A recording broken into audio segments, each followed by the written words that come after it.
Не беше толку одамна кога судот во Страсбур донесе уште една пресуда во полза на разрешени суди од земјава. Европскиот суд за човекови права во Страсбур едногласно ги усвои тужбите на врховниот судија Стојан Черибарев, штипската апелацијска судика Сузана Здравева и битолската судика Силвана Илиевска. Поедноставено, основната причина за ваквата пресуда е што според Страсбур оштетените немале вистинско право на жалба. Па, судот за човекови права практично наложи да се спроведува таква процедура при разрешување судии. И речиси веднаш, на дневен ред дојдоа нови разрешувања на судии кои го ставаат системот на тест. Се надевам дека Врховниот суд ќе се одважи како највисок суд во оваа земја да мериторно одлучи по жалбата.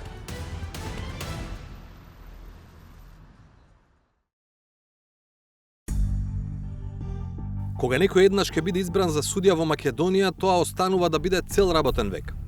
Освен ако самиот не си замине од функцијата или не го разреши судскиот совет. Судскиот совет пак разрешува ако судија е правосилно осуден, ако направи потешка дисциплинска повреда или поради нестручно вршење на судиската функција. Според годинешните извештаи на Судскиот совет, во 2020-та имале 5 такви случаи, во 21-та 7, во 22-та 6, во 23-та ниту еден и во 2024-та 2 разрешени судии. Проблемот со разрешувањето на судии во земјава не е толку во бројот на разрешени судии, колку во бројот на разрешени судии кои што ја добиваат државата пред Судот за човекови права во Страсбур, дека кариерата им била прекината во постапка која што е фалична. Списокот со имиња на такви судии едва и малку пократок од списокот со имиња на разрешени судии. Митриновски, Дума, Геровска, Попчевска, Поповски, Јакшовски, Трифуновски, Рибарев, Здравева и Илиевска се некои од нив. За оваа сторија како пример, најважен е еден од последните, случајот на Стојан Черибарев. Таму, судот во Страсбур едногласно ја прогласи жалбата на апликантот во врска со неговата неможност да поднесе жалба против одлуката на Државниот судски совет донесена по враќањето на неговиот случај на повторно разгледување за допуштена. Одлучи дека имало повреда на член 6 став 1 од конвенцијата по овој основ. Звучи сложено, но не е. Според законот за Судскиот совет по кој се водеше и случајот за Рибарев, судиите ги разрешува Судскиот совет.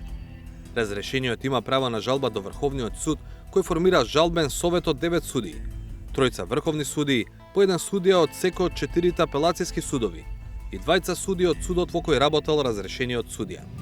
Според членот 72 став 4 од законот, жалбениот совет при Врховниот суд може да го потврди или да го укине решението за разрешување на Судскиот совет. Доколку советот за жалба го укине решението, советот ќе ја повтори постапката, задолжително почитувајќи ги нападствијата од советот за жалба и ќе донесе одлука и истата јавно ќе објави на својата веб страница. Назад на случајот Рибарев. Тој бил разрешен во прв степен од Судскиот совет. Се жалел и го добил случајот пред советот во Врховниот суд. До тука се е како што предвидува законот. Но и покрај одлуката на Врховен и законската обврска да се следи ставот на повисокиот совет во повторената постапка, Судскиот совет пак донел решение за разрешување. Вториот пат не му дал право да се жали бидејќи не постои таква можност според законот. Додека Рибарев се жалеше пред Страсбур, во земјава се случија други постапки за разрешување судии кои го следеа истиот пат и закон. Наташа Савовска Димитровска, судика во апелацијскиот суд во Скопје. Судскиот совет ја разреши во април 2025 година. Таа била известител во советот тројца судии кои пресудуваат дека голема компанија од земјава треба да исплати околу 2 милиони евра како штета на помала фирма, бидејќи ја оневозможила да работи со злоупотреба на монополска положба. Злоупотребата веќе била утврдена од управните судови, но основниот граѓански суд во Скопје во прв степен го отврдил од штетното побарување. Меѓу повеќето причини за разрешувањето на Савовска Димитровска, Судскиот совет забележал: За да утврди поинаква фактичка состојба, второстепениот суд задолжително морал да закаже расправа. Во списите на предметот здружена е вонсудска спогодба, а во истите тие списи и спогодба за порамнување, кои се од доверлив карактер и не се изведени како докази во првостепената постапка. Откако го добила решението, Савовска Димитровска изготвила жалба до повисоката инстанца. Во конкретниот случај нема никаква повреда на фер и правично судење за странката која го изгуби спорот, бидејќи тие и немаат жалба и немаат предложено одржување на јавна седница. При донесувањето на пресудата од страна на жалбениот совет,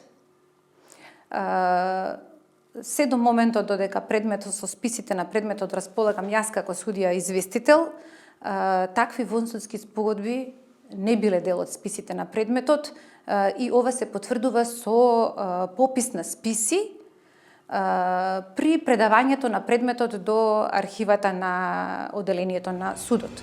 Аргументите на двете страни ги разгледал жалбениот совет при Врховниот суд составен за случајот. На седницата во јули 2025 година донел одлука со која ја поништил одлуката на првостепениот орган, во случајот Судскиот совет.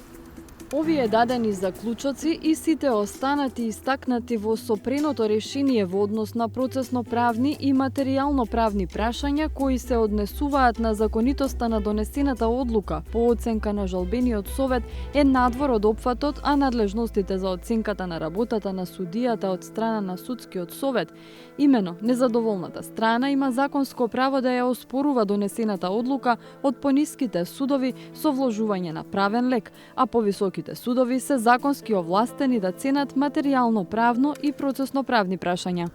Сепак, иако жалбениот совет практично му кажал на Судскиот совет дека не е негова работа да ги цени работите, врз основа на што ја разрешиле Наташа Савовска Димитровска, во повторената постапка, Судскиот совет повторно донесе иста одлука. Кога Врховниот суд ќе ви укаже дека сте излегле надвор од законски надлежности, тоа во суштина значи кршење на законот на Судски совет. А секое кршење на законот представува самоволие и злоупотреба на службената положба. Во конкретниот случај, со ваквата одлука на Судскиот совет, мене незаконски ми е прекината судиската кариера, во која во континуитет сум позитивно оценувана и не знам колку сте запознаени, непосредно пред разрешувањето бев на кандидатска листа за избор на судија во Врховниот суд. Формално, Наташа Савовска Димитровска е разрешена и повторпат од Судскиот совет. Но, по пресудата на судот во Страсбур за разрешение од судија Рибарев, која практично вели дека мора да постои право на жалба, целиот систем е на тест. Прво, Судскиот совет ќе треба да одлучи дали овој пат ќе дозволи жалба во повторената постапка. Не одговорија недвосмислено. Против оваа одлука на Советот ќе биде дозволена жалба до Советот за одлучување по жалби. Јасен беше одговорот и на прашањето кој треба да ја разгледува жалбата во повторената постапка бидејќи нема законска процедура за такво нешто. Жалбениот совет при Врховниот суд. На прашањето пак дали повисокиот совет би требало да има моќ да одлучи мериторно, од судски одговорија. Судскиот совет смета дека согласно на Законот за Судскиот совет на Република Северна Македонија, Советот за одлучување по жалби може само да утврди дали во случајот има повреда на постапката. Од Врховниот суд пак ни одговорија дека уште во 2023-та имаат донесено начелен став кој практично значи дека разрешениот судија треба да има право на жалба и во повторената постапка. Но, тогаш, Судскиот совет не ги следел нивните насоки. По утврдување на горе наведениот начелен став во постапување по изјавената жалба од судијата Рибарев против решението на Судскиот совет донесено во повторена постапка, со кое судијата се разрешува од вршење на судската функција, Врховниот суд на РСМ поднесе барање до Судскиот совет за доставување на списите по наведениот предмет. Судскиот совет достави одлука со која известува да не се доставуваат до Врховниот суд на Република Северна Македонија бараните списи по наведениот предмет.